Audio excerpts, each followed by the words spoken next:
Astro సిండికేట్లో మీ personal and business promotions కోసం కింది నెంబర్కు కాంటాక్ట్ చేయండి.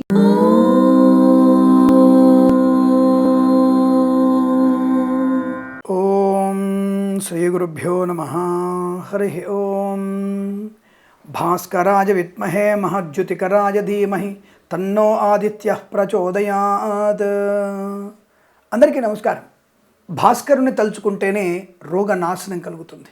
మనకి గత 2 రోజుల క్రితం అనుకుంటాం మనము ఈ సూర్యశాంతి రవిగ్రహ శాంతి గురించి ఒక వీడియో తీసుకున్నాం. మనం అది అందరూ చూసే ఉంటారు. ఈ రోజున అంటే 22/12/2024 సప్తమి రోజున, అంటే ఇవాళ మనకి భాను సప్తమి కూడా, మనకి డిసెంబర్లో 8వ తేదీ కూడా అనుకుంటా భాను సప్తమి కూడా వచ్చింది. ఇటువంటి రోజుల్ని మనం వదిలిపెట్టుకోకూడదు అసలుకే. తప్పకుండా ఇటువంటి రోజులలో మనము సూర్య ఆరాధన ఎక్కువగా చేయాలి. ఈరోజు మీరు సూర్యుడిని నేను మీకు సూర్యశాంతి రవిగ్రహ శాంతి అని మనకు వీడియో వచ్చింది కదా, అలా కూడా మీరు సూర్యుడిని శాంతి చేసుకోవచ్చు. కాకపోతే ఈ రోజున సూర్యుడి ప్రతిబింబానికి మనకి ఫిబ్రవరిలో వచ్చేటువంటి రోజు ఉంటుంది, మనకి పుష్యమాసంలో వచ్చేటువంటి ఒక రోజున మనకి ఆ స్వామివారికి సూర్యుడి యొక్క మనకి శుభకరమైన రోజు ఒకటి ఉంటుంది. ఆ రోజున అంటే అదేమిటంటే రథసప్తమి ఉంటుంది. రథసప్తమి రోజున చేసేటువంటి పూజ విధానం, కథ, వ్రత విధానం వేరు. భానుసప్త వ్రత విధానం వేరు. ఈ సూర్యశాంతి అంటే రవిగ్రహ శాంతి చేసుకునే విధానం వేరు. కాబట్టి ఈ రోజున సూర్యగ్రహ శాంతిని ఇక్కడ జరుపుకోవడం ఇంకా విశేషం. ఇవాళ మనకి భానుసప్తమి ఉంది. అందులోనూ ఇవాళ ఉదయం 9:09 వరకు ఉత్తరా నక్షత్రం కూడా ఉంది. ఈ ఉత్తర ఫల్గుని ఉత్తరా నక్షత్రాన్ని కూడా రవి నక్షత్రాలు. కాబట్టి తప్పకుండా మీరు ఈ సింహరాశి వారు, ఉత్తరా నక్షత్రం వారు ఎట్టి పరిస్థితుల్లో కూడా ఈ యొక్క భానుసప్తమి రోజున మీరు తప్పనిసరిగా ఈ సూర్య ఆరాధన చేసుకోవడం మంచిది. ఎర్రని పువ్వులతో స్వామివారికి రక్తవర్ణంతో పుష్పాలతో స్వామివారిని అర్చన చేయడం ఇంకా మంచిది. గోధుమ పాలతో వీలైతే మీరు పచ్చి గోధుమలు ఉంటాయి, గోధుమ పాలతో అభిషేకం చేసిన చాలా విశేషమైన ఫలితం కలుగుతుంది మీకు.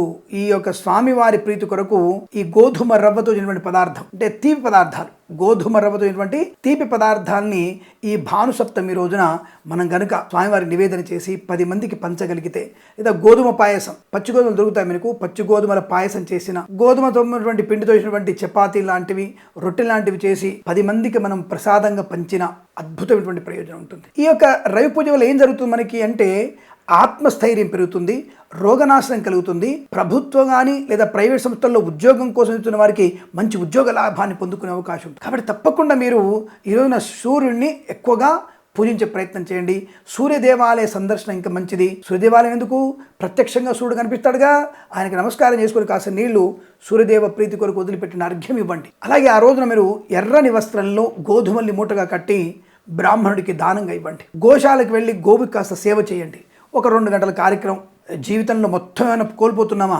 ఆఫీస్కి వెళ్ళేది లేదుగా, కాస్త ఇంట్లో కూర్చునేది కదా, సాయంకాలం వరకు అక్కడ అనవసరమైనటువంటి పాట చేసి ఇంటిల్లిపాదు కూడా సూర్యదేవాలయానికి వెళ్ళి పొద్దున్నే లేచి సూర్య నమస్కారాలు చేసుకొని ఆ స్వామివారికి నమస్కారం చేసుకొని ఇంటిల్లిపాది గోశాలకు వెళ్ళి ఆ గోవులకి సేవ చేసుకుంటే ఎంత మంచి శుభం కలుగుతుందో ఆలోచించండి. అసలు ఎంత మంచి అనుకూలమైన ఆరోగ్యాన్ని ప్రాప్తించుకుంటాం. ఇక్కడ తప్పకుండా ఈ యొక్క భానుసప్తమి రోజున అటువంటి దానాదులు, ధర్మాదులు, అలాగే మనకి ఏదైనా నదీ స్నానం, ఈ యొక్క పుణ్య నదీ స్నానం వీలైతే తప్పకుండా నదీ స్నానాన్ని కూడా చేస్తే అద్భుతమైనటువంటి ప్రయోగం ఉంటుంది.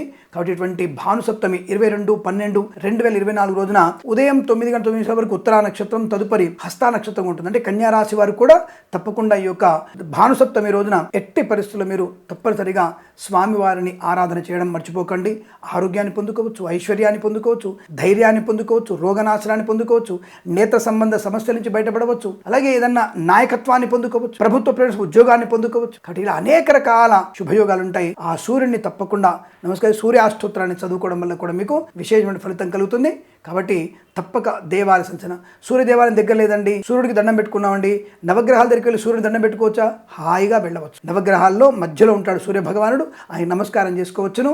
తప్పకుండా ఆ నమస్కారం చేసుకొని స్వామివారికి ఇతర దేవత నమస్కారం చేసుకొని గోశాలకు వెళ్ళి హాయిగా ఆ గోశాల సేవ చేసి మధ్యాహ్నం వస్తూ ఎక్కడో ఒక దగ్గర మంచి హోటల్లో శుభ్రం భోజనం, లేదు వండుకున్న పదార్థాలు తీసుకెళ్ళి ఆ గోశాల దగ్గరనే మనం పక్కన కూర్చొని భోజనం కూడా చేయొచ్చు. ఆ గోశాల ఉన్నటువంటి పక్కన మనం భోజనం చేస్తే ఇంకా మంచిది. అలాగే గోశాలకు వెళ్ళినప్పుడు గోశాలలో తప్పకుండా తప్పకుండా మీరు ఆ ప్రాంతంలో గోశాలలో చేసినటువంటి జపానికి 1000 రెట్ల ప్రతిఫలం వస్తుంది, 1000 రెట్లు. కాబట్టి గోశాల ఉన్నప్పుడు ఈ రవిగ్రహ అష్టోత్తరాన్ని, ఇష్టదైవ నామస్మరణని, విష్ణు సహస్రనామపారాయణ కానీ మీ కుటుంబ సభ్యులందరూ కూడా కలిసి చేయండి. తొందరలోనే మీరు శుభవార్త వింటారు. ఈ ఒక్క పని చేస్తే చాలు, మీరు తప్పక శుభవార్త వినడం ఖాయము. కాబట్టి ఈ రోజున ఎటువంటి శుభకార్యాలు చేస్తూ ప్రశాంతతని, ఆనందాన్ని పొందుకుంటారని కోరుకుంటూ సర్వేజన సుఖినో భవంతు. ప్రేమతో మీ కిరణ్ శర్మ.